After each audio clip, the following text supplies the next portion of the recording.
Hello everyone.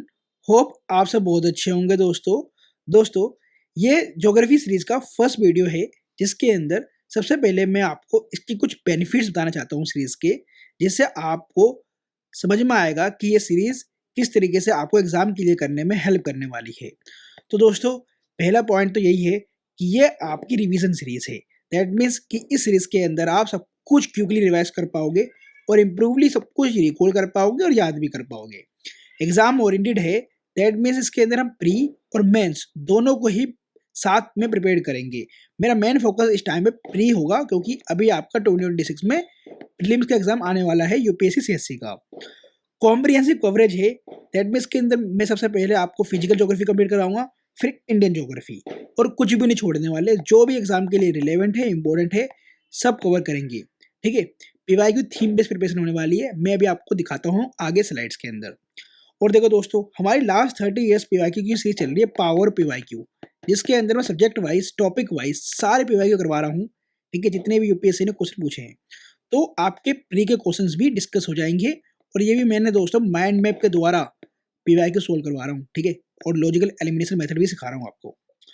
Versailles preparation है, that means कि ये सीरीज आपके स्टेट पीएससी एग्जाम और अदर कॉम्पिटेटिव एग्जाम्स के लिए बहुत ज़्यादा बेनिफिशियल होने वाली है। हमारी और भी सीरीज है कंप्लीट हो चुकी है, जैसे कि आपकी लक्ष्मीकांत पॉलिटी की, जिसके अंदर मैंने आपको सबको याद करवाया है। इंडियन मॉडर्न हिस्ट्री की, ठीक है, इसकी 16 वीडियोस डल चुकी है और इसके अंदर मैंने पूरी मॉडर्न हिस्ट्री कंप्लीट करा दी है आपको 16 आवर्स के अंदर। आगे दोस्तों, पावर पीवाईक्यू की सीरीज भी चल रही है हमारी। अब हम आते हैं दोबारा से ज्योग्राफी सीरीज के ऊपर, जिसके अंदर मुझे आपको ये बताना है कि ये सीरीज आपको किस तरीके से बेनिफिट करने वाली है। देखो दोस्तों, इस सीरीज के अंदर मैं जो भी कराने वाला हूँ ना, वो सब पीवाईक्यू बेस्ड होने वाला है। ठीक है, प्रीवियस ईयर के क्वेश्चंस को देखते हुए, सिलेबस को देखते हुए इस सीरीज के अंदर मैं सब कुछ आपको कंप्लीट कराने वाला हूँ। हम इसके अंदर टॉपिक वाइज सब कुछ कंप्लीट करेंगे। सबसे पहले हम फिजिकल ज्योग्राफी खत्म करेंगे। फिजिकल ज्योग्राफी के अंदर आपका आपका जियोमॉर्फोलॉजी, क्लाइमेटोलॉजी, ओशनोग्राफी, फिर इंडियन ज्योग्राफी पे आएंगे दोस्तों।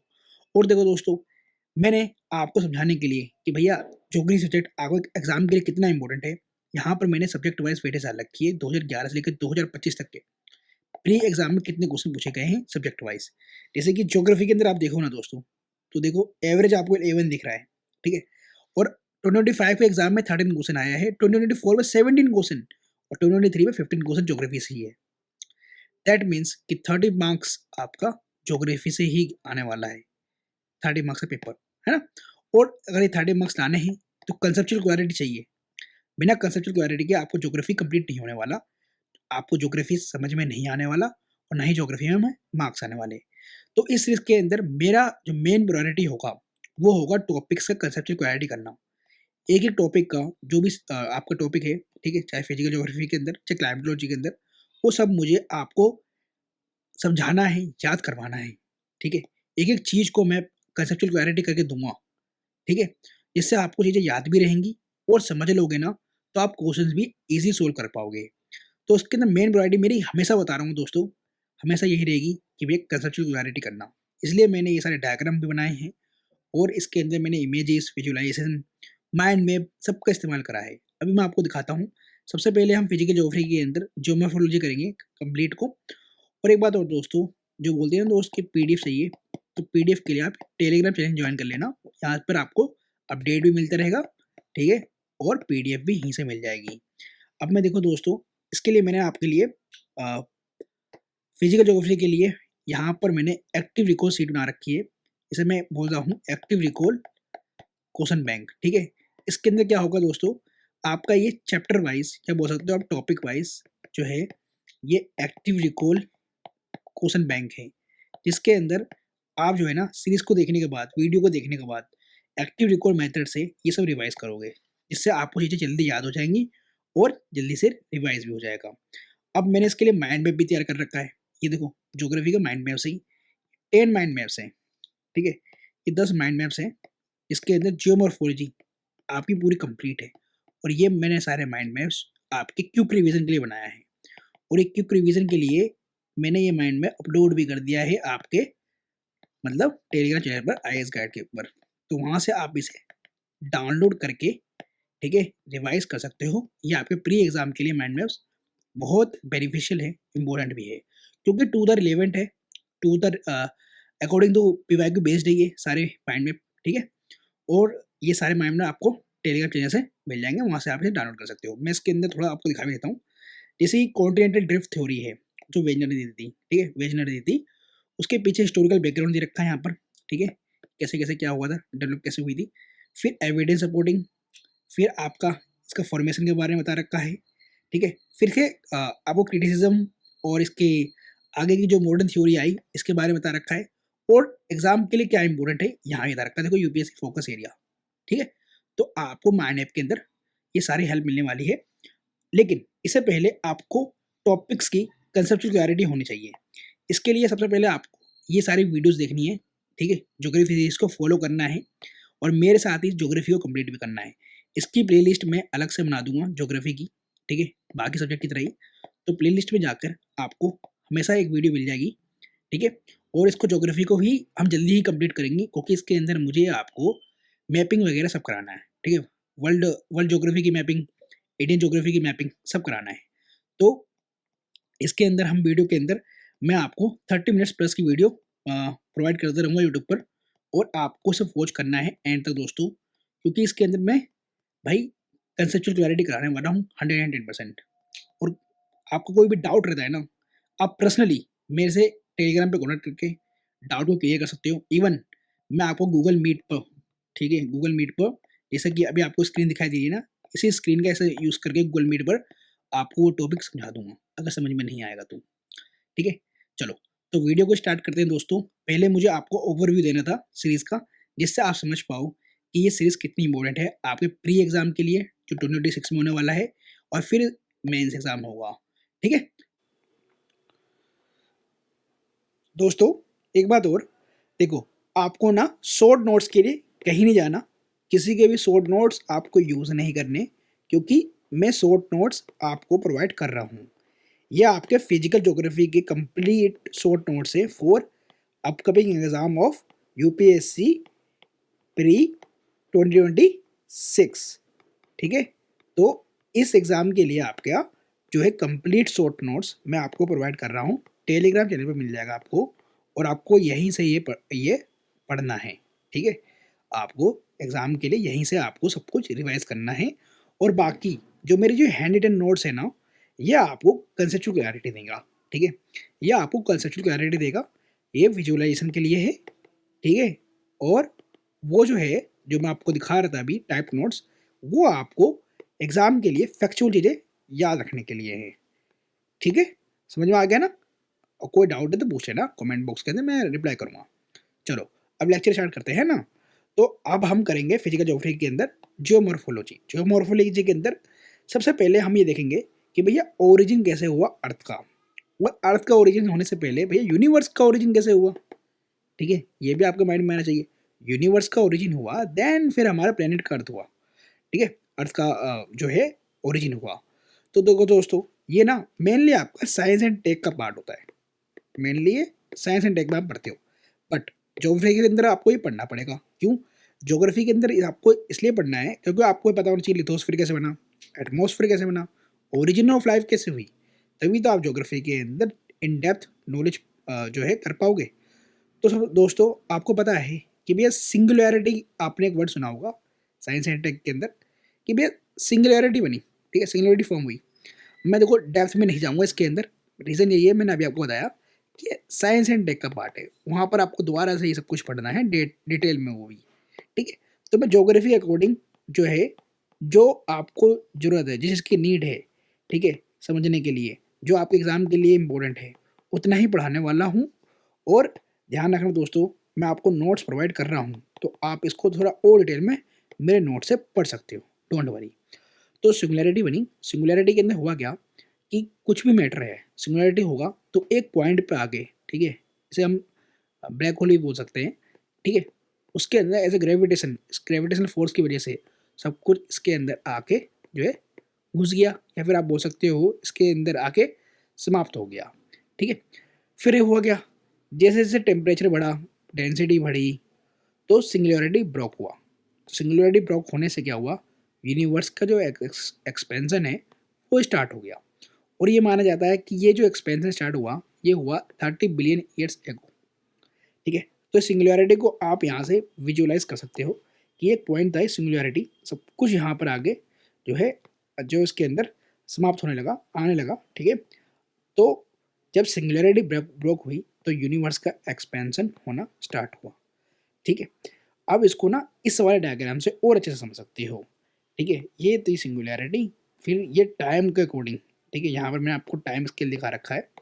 तो इस टाइम के अकॉर्डिंग देखो 13.8 बिलियन ईयर्स एगो आपका यूनिवर्स एक्सपेंशन जो है स्टार्ट हो गया। ठीक है दोस्तों। अब आगे इसके अंदर कुछ आपको पॉइंट्स के ध्यान रखने पड़ेंगे, जैसे कि डॉपलर इफेक्ट इन लाइट। ठीक है। इसे हम रेड शिफ्ट फिनोमेना भी कहते हैं। मैं इसलिए बोल रहा हूँ क्योंकि रेड शिफ्ट फिनोमेना जो है आपको पता है कि भैया जो रेड लाइट है वो हमें दूर से क्यों दिखाई देती है, क्योंकि उसकी वेवलेंथ ज़्यादा होती है। ठीक है। और जो जिसकी वेवलेंथ कम होती है वो दूर जाने पे ज़्यादा हमें दिखाई नहीं देगा। ठीक है। दैट मीन्स की फ्रिक्वेंसी ज़्यादा होगी। रिलेशन होता है ना वेवलेंथ में और फ्रिक्वेंसी में, आपको पता है म्यू इज इक्वल्स टू 1/λ होता है, और लैम्डा आपकी वेवलेंथ होती है, न्यू आपकी फ्रिक्वेंसी होती है। तो इनवर्स रिलेशन है, अगर वेवलेंथ ज़्यादा तो आपकी फ्रिक्वेंसी कम होगी। ठीक है। तो आपको पता है कि जो रेड लाइट है उसकी वेवलेंथ ज़्यादा होती है। ठीक है। तो ये दूर तक आपको दिखाई देगा। ठीक है। और ब्लू लाइट है, इसकी वेवलेंथ कम होती है, इसकी फ्रिक्वेंसी ज़्यादा होती है, तो ये पास आने पर आपको ज़्यादा दिखाई देगा। ठीक है। तो ये डॉपलर इफेक्ट होता है। अब इसको मैं थोड़ा आपको इस डायग्राम से और अच्छे से समझा सकता हूँ। देखो ये आपका समझ लो कोई भी आपकी रे है। ठीक है। तो हमने बोला कि ये रेडियो वेव यहाँ पर है। ठीक है। माइक्रोवेव यहाँ है, इंफ्रारेड यहाँ पर है, विजिबल यहाँ पर है, अल्ट्रावोल्ट यहाँ है, एक्सरे यहाँ पर है, गामा रे यहाँ पर है। तो आप जैसे जैसे यहाँ पर आगे बढ़ते जाओगे तो आपकी यहाँ पर ये फ्रिक्वेंसी बढ़ती रहेगी। गामा रेज की सबसे ज़्यादा फ्रिक्वेंसी, उसके बाद एक्सरे की फ्रिक्वेंसी होती है, उसके बाद अल्ट्रावोलेट, फिर विजिबल, फिर इंफ्रारेड और माइक्रोवेव, और रेडियो वेव की बहुत कम फ्रिक्वेंसी होती है क्योंकि इसकी वेवलेंथ ज़्यादा होती है, इसलिए दूर तक ट्रेवल कर पाते हैं। ठीक है। तो समझ में आ गया आपको। बस मेरे ज्योग्राफी में अभी आपको इतना ही ऊपर ऊपर से इसके अंदर यूनिवर्स के एक्सपेंशन में पढ़ाना था। अब ये देखो एक बात और, ये मैंने आपको यहाँ नोट्स दे रखे हैं, शॉर्ट नोट्स। इसी के अंदर देखो इनिशियल स्टेट ऑफ अर्थ, इसके अंदर समझा रखा है कि कैसे कैसे हुआ। ठीक है। अर्थ लेड स्ट्रक्चर, डेंसिटी डिफ्रेशन हुई, डेंसिटी ऑफ मटेरियल। ठीक है। फिर सेइंग हुआ ये हेवी मेटल्स वगैरह। लिथोस्फीयर कैसे बना, है ना, एटमॉस्फेयर कैसे बना, हाइड्रोस्फीयर कैसे बना, और ऑक्सीजनेशन कैसा आया एटमॉस्फेयर के अंदर, ये सब कुछ जो है आपको सब कुछ टाइमलाइन के अकॉर्डिंग मिल जाएगा, क्रोनोलॉजी के अंदर मिल जाएगी। ठीक है। अब हम आते हैं अपने लेक्चर की तरफ ही। तो यहाँ तक आपको समझ में आ गया दोस्तों, कोई डाउट है तो पूछ लेना।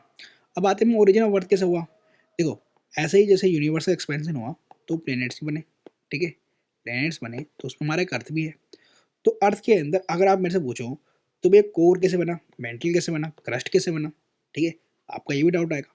तो मैं बहुत बोलूँगा आपसे कि आपने सुना होगा कि जो हैवी मेटल्स होते हैं, जो हैवी मेटल्स होते हैं जैसे आयरन एंड निकल, वो ग्रेविटेशन की वजह से क्या होगा, वो सिंक होने लगेंगे। ठीक है। सिंक होने लगेंगे। तो जो हैवी मेटल है वो कोर में चला जाएगा, सेंटर में, और जो उससे कम लाइटेस्ट होंगे वो मेंटल में, और जो और ज़्यादा लाइटेस्ट होंगे वो क्रस्ट बनेंगे। ठीक है। तो आपको दिखाई देगा सबसे ज़्यादा डेंसिटी कोर की होती है, उसके बाद मेंटल की होती है, उसके बाद आपकी क्रस्ट की होती है। तो क्रस्ट आपका अपर मोस्ट लेयर है अर्थ का। ठीक है। तो ये हुआ कैसे, क्योंकि ये स्टार्ट हुआ डिफरेंशिएशन इन डेंसिटी, जिसकी ज़्यादा डेंसिटी होगी वो सिंक करने लगेगा। ठीक है। Due to the gravitation force. फिर लिथोस्फीयर भी बनेगा। ठीक है, क्रस्ट से। अब देखो दोस्तों ये सब जो है, जो ओरिजिन ऑफ अर्थ है वो हमने माना कि भैया एक हॉट गैसेस नेबुला था। ठीक है। ये अर्थ पहले एक हॉट गैसेस नेबुला था। जब कूलिंग प्रोसेस हुई, ठीक है, तो ये लिक्विड बना, फिर सॉलिड बना। ठीक है। फिर जाके ये स्ट्रक्चर में आया। ठीक है। अब आते हैं दोस्तों कि हमारा एटमॉस्फेयर कैसे बना। तो आपको पता है जब डिफरेंशिएशन इन डेंसिटी हो रही थी तो जो हमारा कोर है उसके अंदर हैवी मेटल्स आ गए। अब देखो दोस्तों जैसे जैसे आप नीचे आते हो, डेप्थ में जाते हो, आपको पता है कि टेम्परेचर इंक्रीज होगा। ठीक है। और जैसे जैसे नीचे भी जाओगे तो भैया जिस डेप्थ के साथ आपका प्रेशर भी इंक्रीज होगा, है ना। तो टेम्परेचर इंक्रीज होने से क्या होगा, जो इंटीरियर है हमारा अर्थ का वो क्या हो जाएगा, बहुत ज़्यादा हॉट हो जाएगा। तो इंटीरियर हॉट होने की वजह से क्या होगा, जो अंदर आपका गैसेस है, ठीक है, वाटर है, वो क्या होने लगेगा, इवोपरेट होने लगेगा। ठीक है। तो carbon dioxide gas, water vapour, ये इवोपरेट होने लगेगा। अब ये इवोपरेट होगा जैसे जैसे ये हाइट के साथ इंक्रीज करेगा, मतलब एयर में आएगा, तो आपको पता है कूलिंग प्रोसेस स्टार्ट हो जाती है। ऊपर जाते के साथ ही एयर जो है कूल होने लगता है। कूलिंग प्रोसेस स्टार्ट होगा, दैट मीन्स कि कंडेंसेशन स्टार्ट हो जाएगा। दैट मीन्स कि आपका जो आपके क्लाउड्स है ये फॉर्म होने लगेंगे, ठीक है, क्लाउड फॉर्मेशन होने लगेगी, ठीक है, जिसे हम डिगेसिंग भी बोल सकते हैं, कूलिंग होएगा। तो जिसकी वजह से हमारा जो है रेनफॉल स्टार्ट होगा, ठीक है। और रेनफॉल होने की वजह से क्या होगा भैया, कि जो सी है, ओशियन से, इससे वाटर से जो है बनना स्टार्ट हो जाएंगे, ठीक है। जहाँ भी ये गैप था वो फिल होने लगेगा वाटर से। तो इससे हमारा जो है आपका सी बन गया, ठीक है। अब देखो दोस्तों, एटमॉस्फेयर जो है ना, इसी से हमारा तैयार होने लगा है। क्यों? अब जो गैसेस है वो आपको एटमॉस्फेयर के अंदर देखने को मिल जाएगी, जैसे वाटर वेपर हो गया, कार्बन डाइऑक्साइड हो गया। लेकिन ध्यान रखना, स्टार्टिंग में आपको बहुत कम ऑक्सीजन देखने को मिलेगा, देयर वाज नो ऑक्सीजन, ठीक है। और एक बात और, कि भैया एटमॉस्फेयर हमारा और कैसे मॉडिफाइड हुआ, तो सोलर फ्लेयर्स आप जानते हो, ठीक है। सोलर फ्लेयर्स, ये सन है आपका, इसके अंदर जो टेम्परेचर की वजह से जो फ्लेयर्स बनते हैं सन के, वो अर्थ तक पहुँचेंगे।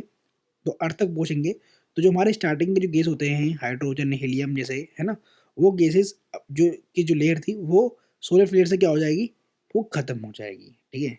तो एटमॉस्फेयर हमारा इससे क्या हो जाएगा, मॉडिफाइड हो जाएगा, ठीक है, क्लियर हो जाएगा। लेकिन देखो दोस्तों, आपको एक बात और ध्यान रखना है कि भैया हमारा अर्थ तो सन के पास में था, तो सोलर फ्लेयर्स बहुत अच्छे तरीके से इफेक्टिवली काम करता है। बट जुपिटर थोड़ा दूर है, बड़ा भी है, ठीक है, दैट मीन्स ग्रेविटेशन फोर्स ज़्यादा है जुपिटर की। तो इसके अंदर आपको देखने को मिलेगा रिंग जैसा स्ट्रक्चर आपको देखने को मिलेगा चारों तरफ जुपिटर के।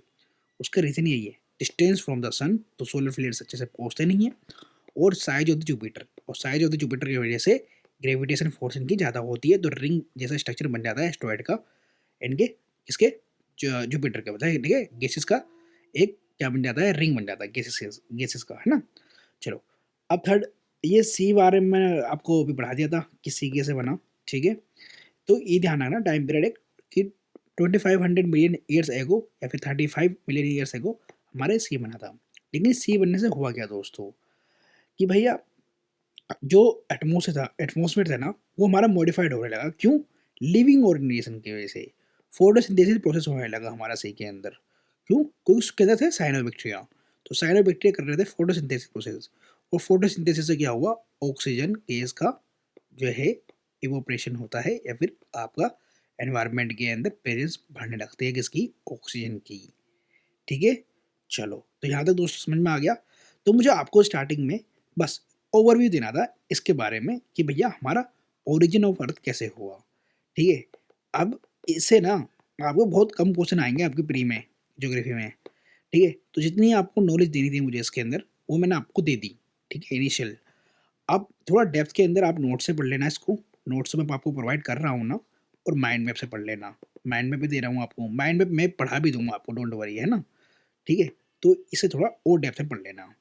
लेकिन जो डेप्थ में पढ़ने वाली चीज़ें उसे हम डेप्थ में ही पढ़ेंगे, जैसे कि theories like continental drift theory, जो आपके एग्जाम के लिए बहुत ज़्यादा इंपॉर्टेंट है, जिसको एल्बर्ट वेजनर दी थी 1912 के अंदर, और उसको मॉडिफाई किया था इन्होंने और 1922 के अंदर, ठीक है। ये एक मेट्रोलॉजिस्ट थे जो क्लाइमेट को स्टडी करते थे, है ना। ध्यान रखना, ये कोई ज्योग्राफी वाले बंदे नहीं थे, ठीक है, ये मेट्रोलॉजिस्ट थे। तो आपको पता है स्टार्टिंग में जो उन्होंने बोला कि भैया एक सुपर कॉन्टिनेंट पैंजी था, है ना, मतलब जितने भी कॉन्टिनेंट्स हमारे, ठीक है, ये सारे के सारे मिले हुए थे एक साथ, है ना, ऐसे करके। और ये फिर जो है इनके अंदर कॉन्टिनेंटल ड्रिफ्टिंग होती है, ड्रिफ्टिंग की वजह से लैंड जो है ड्रिफ्ट होके जो है आज का टाइम प्रेजेंस में, जैसे हमारा नॉर्थ अमेरिका, साउथ अमेरिका है, यूरोप है, इंडिया है, अफ्रीका है, ऑस्ट्रेलिया है, ठीक है, इस तरीके से बना। तो इन्होंने बोला कि भैया अपर वाला पार्ट तो ना वो था लोरेंसिया, नीचे वाला गोंडवाना लैंड, ठीक है। क्योंकि देखो दोस्तों, आप कॉन्टिनेंट ड्रिफ्ट थ्योरी कितने पढ़ते हो कि ड्रिफ्टिंग हुई कॉन्टिनेंट्स की, है ना। तो वो थ्योरी के अंदर उन्होंने क्या दिया एल्फ्रेड वेजनर ने, इसका ध्यान रखो। कि एक बात और दोस्तों, कि भैया ये थ्योरी जो है ना इवॉल्व कैसे हुई, क्यों एल्फ्रेड वेजनर का ये ध्यान गया कि कॉन्टिनेंट जो है ड्रिफ्ट करा। तो ये ना स्वीडन के थे मेनली, इन्होंने स्वीडन में ही सारी स्टडीज़ करी है। तो मतलब स्टडी मतलब जो एक्सपेरिमेंट थे उन्होंने करे हैं। तो इन्होंने एक चीज़ देखा कि स्वीडन जो है ना आपका ये यूरोप की तरफ आता है ना, नॉर्थ अमेरिका के साथ में। तो यहाँ पर किरुना के अंदर ना इनको कोल कोल के रिजर्व देखने को मिल गए, ठीक है, स्वीडन के अंदर। फिर इन्होंने एक चीज़ और देखी कि इंडिया है, इंडिया के गोंड वाले एरिया के अंदर, इंडिया के गोंड वाले एरिया के अंदर ट्रॉपिक ऑफ कैंसर के पास में ग्लेशियर के डिपॉजिट देखने को मिल रहे हैं, जो कि पोल्स में मिलते हैं, और कोल हमारे ट्रॉपिकल रीजन में मिलते हैं। तो एक बात बताओ, स्वीडन जो है वहाँ पर कोल रिजर्व्स मिल रहे हैं, दैट मीन्स कि भैया वो ट्रॉपिकल रीजन में होना चाहिए, लेकिन ट्रॉपिकल रीजन में तो नहीं है। आपको पता है ना कोल कैसे बनता है ना। और भाई ग्लेशियर जो है वो पोल्स में मिलने चाहिए, लेकिन भैया यहाँ पर ये ट्रॉपिक ऑफ कैंसर के पास में ग्लेशियर कैसे मिल रहे हैं इंडिया के अंदर। इनका जो है ना दिमाग थोड़ा यहाँ पर जो है सोचने में विचार करने लगा कि भैया ऐसा हुआ कैसे। एल्फ्रेड वेजनर ने यहाँ पर सोचना स्टार्ट करा, और उन्होंने देखा कि दो पॉसिबिलिटी हो सकती हैं, टू पॉसिबिलिटीज़, कि या तो लैंड स्टेशनरी है, लैंड एक ही जगह है नहीं स्टार्टिंग से, और क्लाइमेट जो है स्विच कर जाता है ना, क्लाइमेट स्विच कर जाता है, ठीक है। या तो फिर जो लैंड था ये जो है ड्रिफ्ट कर गया, land is drifting and climate is not switching, ठीक है। तो पहले इंडिया यहाँ पर था पोल्स के पास में, ये ड्रिफ्ट होके यूरोप के पास पहुँच गया, और स्वीडन जो था ट्रॉपिक ऑफ कैंसर के पास था, ये ड्रिफ्ट होके नॉर्थ अमेरिका की तरफ, या फिर बोल सकते हैं नॉर्थ वेस्ट की तरफ पहुँच गया, ठीक है। तो उन्होंने देखा भैया ये दो पॉसिबिलिटी हो सकती है। फिर उन्होंने देखा कि नहीं भाई लैंड ही ड्रिफ्ट करा है, क्लाइमेट स्विच नहीं करा, लैंड ही ड्रिफ्ट करा है। और इसके लिए उन्होंने कुछ अजम्पशंस दिए और कुछ एविडेंसेस दिए। सबसे पहले एविडेंसेस को देखते हैं। इन्होंने कहा भैया एविडेंसेस के लिए हमारे पास है कि भाई जिक्सो फिट हो रहा है, ठीक है। जिक्सो फिट मतलब अफ्रीका और साउथ अफ्रीका, अफ्रीका और साउथ अमेरिका के जो कॉन्टिनेंट है आप देखोगे तो ये एक दूसरे से जिक्सो फिट कर रहे हैं। ये अफ्रीका है ना, और ये आपका साउथ अमेरिका। तो यहाँ फिटिंग हो रही है, जिक्सो फिटिंग हो रही है, ठीक है। इनका जो सैप है बिल्कुल फिट हो रहा है। फिर उन्होंने देखा जो प्लेसर डिपॉजिट्स हैं जैसे गोल्ड, ठीक है, और गोल्ड तो मिलेगा आपको गोल्ड बेरिंग रॉक्स के अंदर, है ना। तो भैया ये गोल्ड बेरिंग रॉक्स जो है वो मिल रहे हैं, गोल्ड बेरिंग जो रॉक्स है वो अफ्रीका के अंदर है, लेकिन ये अमेजोन रिवर के अंदर कैसे मिल रहे हैं भाई। दैट मीन्स कि भैया इन दोनों का लिंक था, दैट मीन्स ब्राज़ील या फिर हो सकता है साउथ अमेरिका और अफ्रीका के बीच में लिंक था, तभी तो गोल्ड यहाँ भी मिल रहे हैं, यहाँ भी मिल रहे हैं। क्योंकि गोल्ड बेयरिंग रॉक्स तो जो है आपको साउथ अमेरिका के अंदर देखने को नहीं मिल रहे हैं, वो अफ्रीका के अंदर है, ठीक है। फिर इन्होंने देखा कि ये रिमार्केबल सिमिलरिटी है रॉक्स स्ट्रक्चर की एंड फॉर्मेशन की, ठीक है। जो ये रॉक्स पाए जा रहे हैं ना अलग अलग कॉन्टिनेंट के ऊपर, ये इनके अंदर सिमिलैरिटी बहुत ज़्यादा है, ठीक है। फिर इन्होंने देखा कि कोल मिल रहा है, जैसे स्वीडन हो गया नॉर्थ अमेरिका के अंदर है, जो कोल जो रिजर्व है जो स्वीडन के अंदर नॉर्थ अमेरिका के अंदर मिल रहा है, उनकी सिमिलैरिटी बहुत अच्छी है। सिमिलैरिटी बहुत अच्छी है मतलब इनके अंदर बहुत ज़्यादा सिमिलर चीज़ें हैं, ठीक है, क्वालिटी है। फिफ्थ इन्होंने देखा एनिमल बिहेवियर, दैट इज लेमिंग। मैं लेमिंग के बारे में बता दूँ भैया। लेमिंग जो है जो आपका स्कैंडिनेवियन एरिया है ना, वहाँ पर ये लेमिंग जो है एनिमल्स होते थे। तो पहले इन्होंने बोला कि भैया ये जो लैंड था, ये लैंड था ये मिले हुए थे, तो नॉर्थ अमेरिका यहाँ पर था, तो इनके जो एनिमल्स की जो एंशिएंट मेमोरी थी वो ये था कि भाई यहाँ पर लैंड है, तो वो ऐसे करके ट्रेवल करते थे वेस्टवर्ड की तरफ। लेकिन जब ये ड्रिफ्ट कर गया तो ये लेमिंग हुआ है ना, ये सुसाइड करने लग गए। सुसाइड कैसे कि अब इनकी मेमोरी में तो ये है एंशिएंट मेमोरी के अंदर कि भाई वेस्टवर्ड जाएंगे तो लैंड मिलेगा, लेकिन अब तो वहाँ पर क्या आ गया, सी आ चुका है। तो सी आ चुका है तो वो सी के अंदर छलांग मार दे रहे हैं, ठीक है, डिप मार जा रहे हैं, ठीक है। चलो तो ये इन्होंने देखा कि भैया बहुत सारे जो एनिमल जो है लेमिंग के जो है आपको समुद्र में या फिर सी के अंदर या ओशन के अंदर देखने को मिलेंगे उनके फॉसिल्स। और फिर इन्होंने बोला कार्बोनीफेरस ग्लेशियस एविडेंस देखने को मिल रहे हैं अफ्रीका के अंदर, मेडागास्कर के अंदर, ऑस्ट्रेलिया के अंदर और एंटार्क्टिका के अंदर। और फ्लोरा देखने को मिल रहा है जैसे लाइक ग्लोसोपेट्रिस जो फ्लोरा है वो हर जगह पाया जा रहा है, ठीक है। वो हर जगह कैसे पाया जा रहा है भाई, एक कॉन्टिनेंट बहुत ज़्यादा दूर है, ठीक है, एक दूसरे से समुद्र से दूर है, तो वो कैसे पाया जा रहा है, ठीक है। तो उसका रीज़न यही उन्होंने दिया कि ये सारे लैंड जो है एक साथ थे पहले, पैंजी था बना हुआ, है ना। अब एक बात और, पहले इन्होंने बोला कि ये पेंथेलासा जो है ना, ये अर्थ ये पेंजी है कॉन्टिनेंट, और पेंथेलासा ये जो है आपका ओशियन है, वाटर, ठीक है।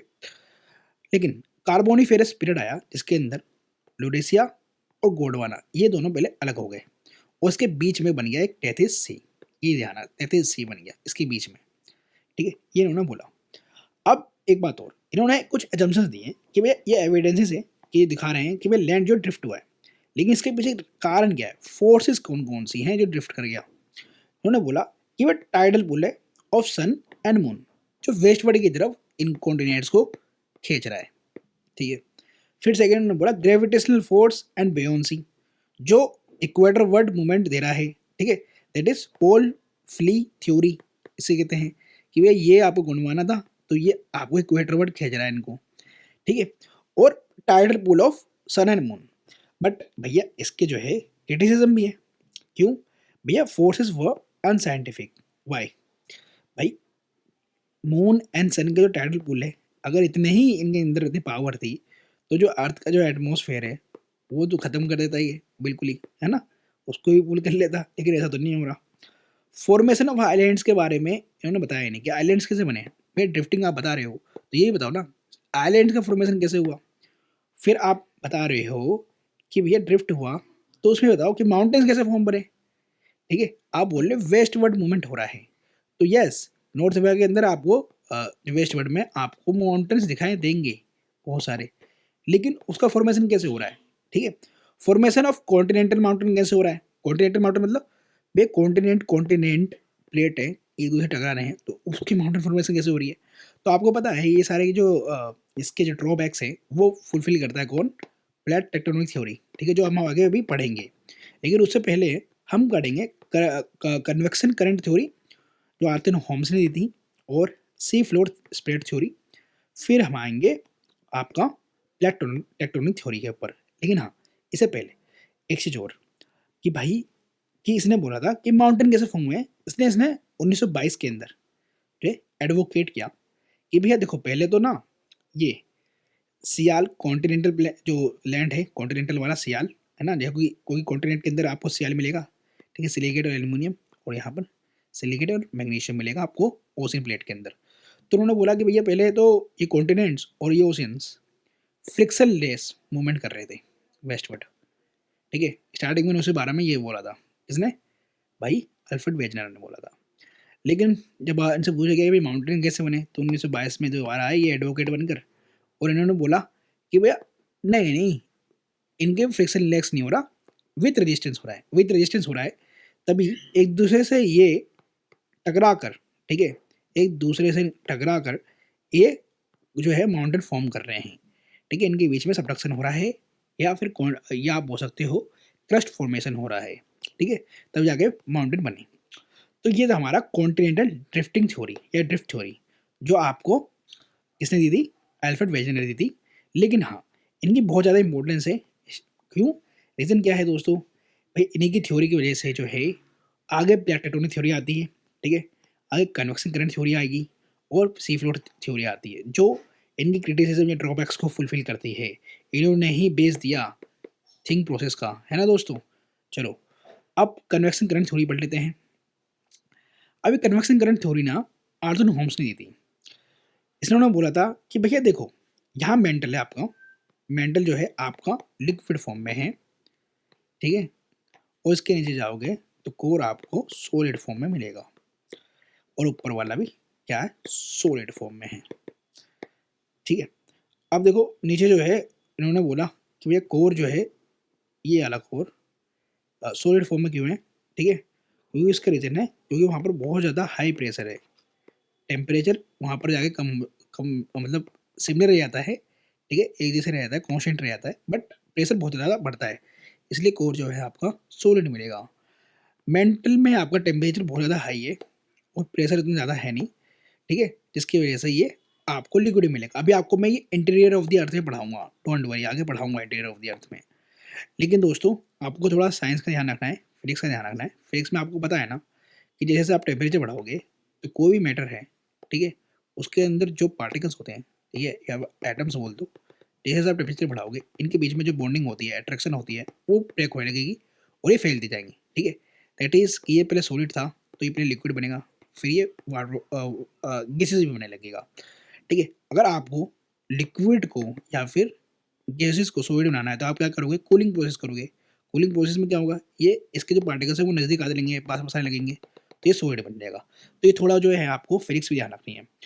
तो ये बोला भैया कि मैग्मा जो है आपका, जो मेंटल के अंदर मिलेगा, ठीक है, वो बहुत ज़्यादा हॉट है, तो वो ऊपर आने की कोशिश करेगा, ठीक है, वो अर्थ को क्रस्ट को फाड़ कर ऊपर आने की ब्रेक कर कर ऊपर आने की कोशिश करेगा, ठीक है, क्योंकि हाई टेम्परेचर है, तो इसके अंदर जो है उत्पन्न होंगी क्या, गैसेस, है ना, तो गैसेस इवोपरेट होने की ट्राई करेंगी, तो क्या होगा कि मैग्मा सेल्स जो हैं ऊपर की तरफ आएंगे, ठीक है, ऊपर आएंगे तो ये टकराएंगे किससे, क्रस्ट से टकराएंगे, तो क्रस्ट से टकराएंगे तो मैग्मा सेल्स जो है डायरेक्शन लेंगे अपना अपना, कोई इधर जाएगा कोई इधर जाएगा, ठीक है। अब कुछ मैग्मा सेल जो है ना इसको ब्रेक भी कर सकते हैं, ब्रेक करके ऊपर भी आ सकते हैं, वो भी ठीक है, तो इसको कहेंगे जो ब्रेक करके ऊपर आ जाएंगे, और जो ऐसे करके, ठीक है, मैग्मा सेल्स बनेंगे, इसको कहेंगे डाइवर्जेंस हो रही है यहाँ पर। और कुछ मैग्मा सेल जो है यहाँ से ट्रेवल करके नीचे की तरफ वापस आएंगे टकरा कर, ठीक है, नीचे की तरफ टकराएंगे, तो यहाँ पर बोलेंगे हम कन्वर्जेंस हो रही है, ठीक है, ठीक है, तो कन्वर्जेंस और डाइवर्जेंस, तो ये समझ में आ गया। तो ये डायग्राम में भी आपको देखने को मिल जाएगा, ये देखो, convection current theory in the mental, तो रिज बनता है, ठीक है, रिज तो आपको पता नहीं कैसे बनता है, जहाँ ब्रेक हो गया या कुछ भी वो रिज हो जाता है, ट्रेंच बनता है कि एक भाई एक जरा सब कर गया प्लेट, है ना, तो वो ट्रेंच होती है। तो ये था भैया इनर कोर आपका या आउटर कोर, ये मेंटल, तो कन्वेक्शन करंट बनेगा, तो भैया यहाँ से राइजिंग लिम्स बढ़ेंगी और ये ट्रेवल करेंगी, तो एक एक बनेगा आपका कन्वेक्शन जो है करंट सेल बन जाएगा, सेल बन रहा है ना बन रहा, ये एक तरीके का सेल बन रहा है नहीं बन रहा, ये सेल बन रहा है नहीं बन रहा, सेल बन रहा है नहीं बन रहा, तो ये सेल बनेगा कन्वेक्शन करंट थ्योरी।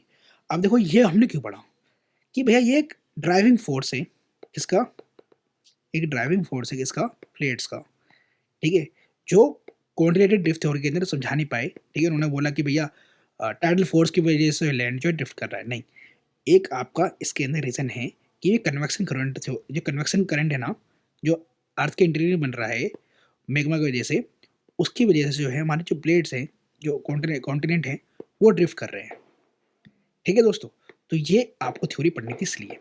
अब आगे पढ़ेंगे हम सी फ्लोर स्प्रेड थ्योरी।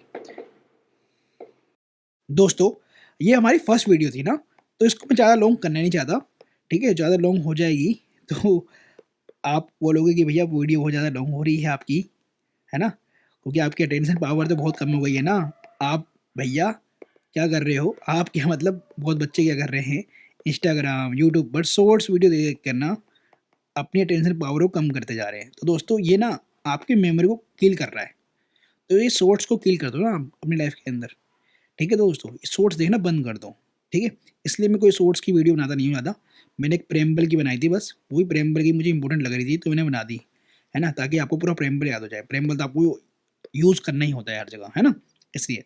अब तो नेक्स्ट वीडियो के अंदर हम सी फ्लोर स्प्रेड थ्योरी करेंगे, और इसके आगे हम इसके जो है ना एविडेंसेस को भी देखेंगे, है ना, और पूरा समझेंगे इसको, इसलिए मैंने डायग्राम एक चीज़ का बना रखा है। फिर प्लेट टेक्टोनिक थ्योरी को करेंगे जो आपके एग्जाम के लिए बहुत बहुत इंपॉर्टेंट है दोस्तों, तो इसके अंदर हम सारी प्लेट मार्जिन को पढ़ने वाले हैं, कन्वर्जेंस, डाइवर्जेंस, ट्रांसफॉर्म कैसे होता है, प्रोसेस क्या है, ठीक है, ये सब हम पढ़ेंगे, पूरा डायग्राम के साथ एक्सप्लेन करूँगा, ठीक है, आउटकम्स बताऊँगा, इसके आउटकम्स क्या हैं, एग्जाम्पल्स दूंगा, ठीक है, CNC कोलिजन के बारे में बताऊँगा, फिर हिमालय कैसे फॉर्म हुए ये भी बताऊँगा दोस्तों, इसके फीचर्स भी बताऊँगा। तो नेक्स्ट वीडियो के अंदर मिलते हैं, आज के लिए इतना ही, और आपको कोई भी डाउट हो दोस्तों तो आप मेरे से बेझिझक पूछना, मैं आपका रिप्लाई जरूर करूँगा, ठीक है, तो बाय।